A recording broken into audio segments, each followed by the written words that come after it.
अस्सलाम वालेकुम रहमतुल्लाहि वबरकातुहू कि प्री मैट्रिक के केवाईसी का जो काम चल रहा है उसमें बहुत सारे टीचर्स को दिक्कत आ रही है। बहुत सारी वो लोग जो है वो गलतियां कर रहे हैं।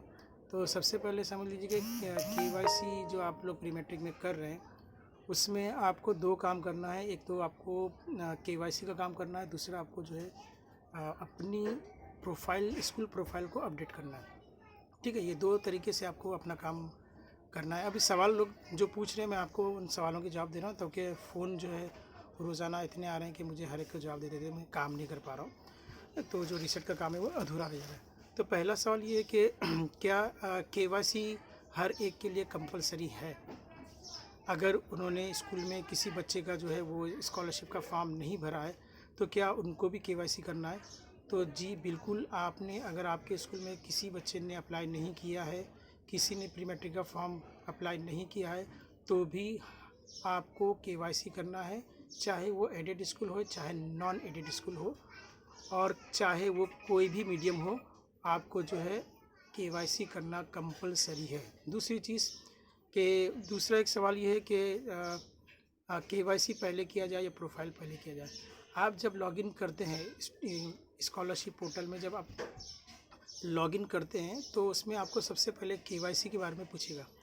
तो केवाईसी का आप उसमें केवाईसी जब आप फॉर्म भर रहे हैं और आपको अगर पासवर्ड याद नहीं है, अभी बहुत सारे टीचर्स ने क्या किए अपना दिमाग इस्तेमाल करके उन्होंने क्या किए, जो सरल का जो पासवर्ड एचएम को जो मिला, सरल का पासवर्ड, वही पासवर्ड जो है वो प्री मैट्रिक के अंदर इंटर करके उसको लॉगिन कर रहे हैं और फिर वो मैसेज करते हैं कि हमारा लॉगिन नहीं हो रहा है। तो देखिए, प्री मैट्रिक का पासवर्ड अलग है, वो आप रीसेट कर सकते हैं, आप कर सकते हैं उसको। और मिड डे मील का भी पासवर्ड जो है वो आप अपना क्रिएट कर सकते हैं। पहले आपको ऑफिशियल जो है पासवर्ड आता है, फिर आप उसको अपना उस पासवर्ड को ओल्ड पासवर्ड डाल के नया पासवर्ड आप सेट कर सकते हैं। प्री मैट्रिक में भी आपको बिल्कुल ऐसे ही है। आप अगर खुद जो है वो अगर पासवर्ड क्रिएट करना चाहते हैं तो आप नहीं कर सकते हैं, फॉरगेट पासवर्ड करके भी नहीं कर सकते, क्योंकि बहुत से लोगों के जो मोबाइल नंबर चेंज हो गया, तो आप फॉरगेट पासवर्ड करके भी आप नहीं कर सकते हैं। दूसरी चीज़ कि आप जो है वो सरल का पासवर्ड प्री मैट्रिक में यूज़ नहीं कर सकते हैं। Both are different portal. तो अगर आपने कभी लॉगिन नहीं किया है या आपका पासवर्ड आपको याद नहीं है, तो आपको क्या करना है, रिक्वेस्ट करना है। आपको रिक्वेस्ट करना है कि हमारा जो है हमको पासवर्ड याद नहीं है। तो आपको पासवर्ड, अगर आपको नया पासवर्ड चाहिए तो आपको स्कूल के एचएम का नाम और यूडाइज नंबर और एचएम का मोबाइल नंबर, अगर एचएम खुद जो है वो प्री मैट्रिक का काम कर रही है तो उसे अपना मोबाइल नंबर देना है। और अगर आपके स्कूल में कोई टेक्नो टीचर या क्लर्क कर रहा है तो आपको उस क्लर्क का मोबाइल नंबर आपको एसएमएस करना है। आपको नया पासवर्ड मिलेगा। जैसे ही आपको नया पासवर्ड मिलेगा आप लॉगिन करेंगे। लॉगिन करने के बाद आपको जो डिस्प्ले में सिर्फ आपको एक लाइन नज़र आएगी, ओके। उस ओके के ऊपर आपको क्लिक करेंगे तो आपको केवाईसी करना है। केवाईसी करते वक्त आपको ये ध्यान में रखना है कि आपको आधार कार्ड या फिर वोटर आईडी या फिर पैन कार्ड अपलोड करना है, और उसकी साइज़ जो है वो 50 KB से लेकर 200 KB तक रहेगी। इसके अलावा ये है कि कुछ लोग जो है वो आधार कार्ड में आधार कार्ड के पीछे का जो एड्रेस है वो अपलोड कर रहे हैं, कुछ लोग बस का पास अपलोड कर रहे हैं, और कुछ लोग जो है स्कूल रिकग्निशन का फॉर्म अपलोड कर रहे हैं, कुछ लोग जो है वो यूडाइज सर्टिफिकेट अपलोड कर रहे हैं। केवाईसी में आपको, केवाईसी मतलब आपको अपनी आइडेंटिटी आपको वहाँ पर अपलोड करनी है। अगर आपने आधार कार्ड का पीछे का एड्रेस अपलोड किया है तो उस पर ना कोई नंबर है, ना कोई आपकी फ़ोटो है, और ना ही आपका नाम लिखा हुआ है, तो ये किसका एड्रेस है ये हम कैसे पता लगाएंगे। दूसरी चीज़ है कि आप स्कूल का सर्टिफिकेट अपलोड कर रहे हैं, कुछ लोग जो है बस का पास अपलोड कर रहे हैं, तो ये सब आपकी आइडेंटिटी नहीं है। आपको आधार कार्ड अपलोड करना है जिसमें आपका फ़ोटो नज़र आता है, आपकी डेट ऑफ बर्थ, आपका नाम और आधार कार्ड का फुल नंबर जो है वो नज़र आना चाहिए, या फिर आप ड्राइविंग लाइसेंस या फिर वोटर आईडी या फिर पैन कार्ड, ये आपको अपलोड करना है, जिसकी साइज़ 50 KB से 200 KB रहेगी। इसके अलावा कुछ लोग जो है वो इमेज को जो है अपलोड कर रहे हैं, तो उसके अंदर वो इमेज का नाम जो है वो न्यूमरिक है, तो न्यूमरिक आपको नहीं करना है। आपको फ़ाइल जो अपलोड कर रहे हैं आधार कार्ड की फ़ाइल है, तो पहले आपको उसको रीनेम कीजिए। रीनेम करने में आप क्या करेंगे, उसको अल्फ़ाबेट में आप उसका नाम लिखेंगे, जिसकी तस्वीर है उसका नाम लिख दो, सबसे अच्छा है। और फॉर्मेट जो रहेगा वो JPEG रहेगा। अगर उसका फॉर्मेट DOX है या फिर कोई और फॉर्मेट में है, PDF में है, तो वो अपलोड नहीं होगी फ़ाइल। और एक गलती क्या कर रहे हैं कुछ लोग जो है केवाईसी करने के बाद उसका जो फॉर्म जो डाउनलोड हुआ है, तो फॉर्म डाउनलोड होने के बाद रीसेट का या फॉर्म डाउनलोड होने के बाद जब उनका फॉर्म ऑनलाइन अप्रूव होता है और उनको एक जो है मैसेज आता है, तो उसके बाद फिर जब लोग लॉगिन करते हैं प्रोफाइल अपडेट का जो मैसेज आता है, तो प्रोफाइल अपडेट करने के बाद क्या कर रहे हैं, उस प्रोफाइल के अंदर ये जो केवाईसी का जो फॉर्म आपने फिलअप किया है उसकी पीडीएफ फाइल अपलोड करने की कोशिश कर रहे हैं, जबकि आपको पीडीएफ की फ़ाइल, ये केवाईसी की जो पीडीएफ की फ़ाइल है वो आपको प्रोफाइल के अंदर आपको अपलोड नहीं करना है। आपको प्रोफाइल के अंदर सिर्फ अगर बीएमसी का स्कूल है तो आपको यूडाइस सर्टिफिकेट अपलोड करना है, और अगर प्राइवेट स्कूल है तो आपको स्कूल का रिकग्निशन जो डॉक्यूमेंट है उसका फ्रंट पेज आपको अपलोड करना है। तो अगर आपने पीडीएफ फाइल अपलोड करने की कोशिश कर रहे हैं तो आप बिल्कुल गलत कर रहे हैं, आपको ऐसा नहीं करना है। पीडीएफ फाइल जो है आपके पास जो है उसकी आपको 2 प्रिंट आउट रखना है, और जब बीओ डिमांड करें तो आपको जो है वो करी रोड में जाके एजुकेशन डिपार्टमेंट में जाके आपको सबमिट करना है, और एक रिकॉर्ड जो है, एक कॉपी जो है आपको स्कूल के रिकॉर्ड में रखना है। इस तरह से आपको 2 करना है। अब केवाईसी का फॉर्म जब भर रहे हैं, आपने आधार कार्ड अपलोड कर लिया या पैन कार्ड या जो भी आपने अपलोड किया है, उसके बाद उसके अंदर दो जगह नोडल ऑफिसर का नाम आपको आता है। नोडल ऑफिसर के अंदर लोग क्या कर रहे हैं, अपने स्कूल के प्रेसिडेंट का नाम डाल दे रहे हैं, उसका एड्रेस, उसका कॉन्टैक्ट नंबर दे रहे हैं, अपने स्कूल के सेक्रेटरी का नाम डाल रहे हैं। आपको ये भी नहीं करना है। नोडल ऑफिसर में आपको एचएम का ही आपको जो है नाम डालना है और उसकी इन्फॉर्मेशन डालना है। आप चाहे तो दोनों जगह डाल सकते हैं, नोडल ऑफिसर में एचएम का नाम, या एक जगह आप एचएम का नाम डालिए और एक जगह क्लर्क का, और अगर क्लर्क नहीं है तो आपके टेक्नो टीचर का, जो भी आपका प्री मैट्रिक का काम कर रहा है उसकी आपको डिटेल डालना है। ठीक है। उसके बाद जो है आपको सेव ड्राफ्ट करना है।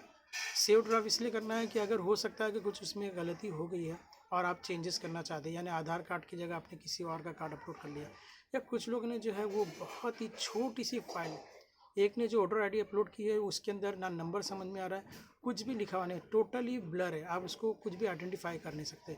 तो ऐसा अगर आपका अपलोड होता है और आप उसको चेंज करना चाहते हैं तो सेव ड्राफ्ट करेंगे तो आप उसको बार बार चेंज कर सकते हैं। इसका स्कूल का एड्रेस है या आपके स्कूल के एड्रेस के साथ आपके जो स्कूल के स्टूडेंट का स्ट्रेंथ है वो गलत हो गया तो वो भी आप चेंज कर पाएंगे। लेकिन अगर आपने फाइनल सबमिशन कर दिया है और उसके बाद अगर आप चाहते हैं कि हम उसको चेंज करें तो यू कांट चेंज इट, आप उसके अंदर कोई तब्दीली नहीं कर सकते फाइनल सबमिशन के बाद। और अगर आपको ऐसा लग रहा है कि वो फाइनल सबमिशन के बाद जो है वो ईओ के ज़रिए अगर उसको चेंज किया सकता है तो वो भी थोड़ा मुश्किल है। तो इस बात का ध्यान रखिए, फाइनल सबमिशन करने से पहले आप 4-5 बार जो है अपने फॉर्म भरा है उसको रीड कर ले। आप रीड करने के बाद जो है आपके साथ में अगर कोई टीचर है या एचएम है या कोई क्लर्क है तो उसको भी एक बार रीड करने बोलिए। हो सकता है कि आपकी नज़रें नहीं देख पा रही हो लेकिन जो बाजू में बैठा है वो आपके फॉर्म को उसके अंदर से कोई ना कोई मिस्टेक निकाले। जब आपको पूरी तरह तसल्ली हो जाए तो उसके बाद फिर जो है आप फाइनल सबमिशन कीजिए। फाइनल सबमिशन करने के बाद आपको सिर्फ फॉर्म नंबर जो एसएमएस करना है या व्हाट्सअप करना है, जो भी बीओ ने आपको दिया, जिनसे कांटेक्ट करने के लिए दिया, तो आप कीजिए। उसके बाद फिर जो है आपको अप्रूव का आ जाएगा। तो ये चीज़ें हैं जो आप लोग गलत कर रहे हैं। कुछ लोग क्या कर रहे हैं, वेबसाइट पे गलत वेबसाइट पे जा रहे हैं। तो वो क्या कर रहे हैं कि लॉगिन करना है तो इंस्टीट्यूट से लॉगिन करना है तो वो क्या कर रहे हैं, फ्रेश अप्लाई कर रहे हैं। वेबसाइट पे जाते हैं और फ्रेश एप्लीकेशन के अंदर वो जो है लॉगिन करने की कोशिश कर रहे हैं। तो फ्रेश में और रिन्यूअल में आपको नहीं करना है, क्योंकि फ्रेश और रिन्यूअल ये सिर्फ स्टूडेंट के लिए जो अप्लाई करना चाहता है स्कॉलरशिप लेने के लिए। फ्रेश और रिन्यूअल सिर्फ उन्हीं लोगों के लिए है, आपके लिए नहीं है। आपको केवाईसी करना है तो आपके स्कूल का केवाईसी करना है तो आपको इंस्टीट्यूट से लॉगिन करना होगा, और उसकी वेबसाइट है https://scholarships.gov.in। इस वेबसाइट पे जाना है और आपको वहाँ पर जो है इंस्टीट्यूट लॉगिन दिया रहेगा, आपको उस पर लॉगिन करना है। अगर कोई बच्चा अप्लाई करना चाह रहा है तो उसको फ्रेश एप्लीकेशन में अप्लाई करना होगा, और अगर वो पिछले साल अप्लाई कर चुका है तो उसको रिन्यूअल में जो है वो अप्लाई करना होगा। ये स्टूडेंट के लिए है, और स्टूडेंट की जो है अप्लाई करने की डेट जो है वो 15 नवंबर लास्ट डेट थी। अब अगर आप अपने स्कूल से किसी को अप्लाई करना चाहते हैं तो नहीं होगा, क्योंकि वो डेट एंड हो चुकी है। केवाईसी की डेट जो है 30 नवंबर लास्ट है। उसके बाद अगर आप अपने इंस्टीट्यूट का केवाईसी करना चाहते हो तो आप नहीं कर पाएंगे, और फिर अगले साल आपको केवाईसी करना कंपलसरी हो जाएगा और आपका काम रुक जाएगा। क्योंकि जब तक आप केवाईसी नहीं करेंगे तो नेक्स्ट ईयर जो बच्चे अप्लाई करेंगे आप उनका ना रिन्यूअल कर सकते हैं, ना उनका जो है वेरीफाई कर सकते हैं। किसी भी तरह का वेरीफाई या रिजेक्शन कुछ भी नहीं कर पाएंगे जब, क्योंकि आपका केवाईसी कंप्लीट नहीं है। तो केवाईसी आपको 30 नवंबर तक आपको रात के 12 बजे से पहले पहले कर लेना चाहिए।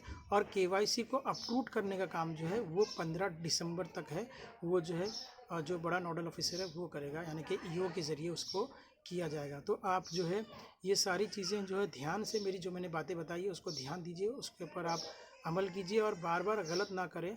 ये वीडियो मैं इसीलिए बना रहा हूँ क्योंकि ऐसे मसले मेरे सामने देखने आ रहे हैं कि क्या कर रहे हैं कि और इसके अलावा ये है कि पासवर्ड जो है वो मोबाइल नंबर जब रीसेट करने के लिए, आपको नया पासवर्ड देने के लिए जब आपको कहा जाता है कि यूडाइज नंबर दीजिए और मोबाइल नंबर दीजिए, तो आप क्या करते हैं, एचएम का मोबाइल नंबर दे रहे हैं, ठीक है, एचएम के पास ओटीपी आ रहा है, एचएम के पास जो पासवर्ड आ रहा है, और स्कूल के अंदर टेक्नो टीचर अपने मोबाइल के अंदर सर्च कर रहा है कि व्हाट्सएप के अंदर कहीं पासवर्ड आया क्या नहीं आया, एसएमएस में चेक कर रहे हैं कि कहीं आया क्या नहीं आया।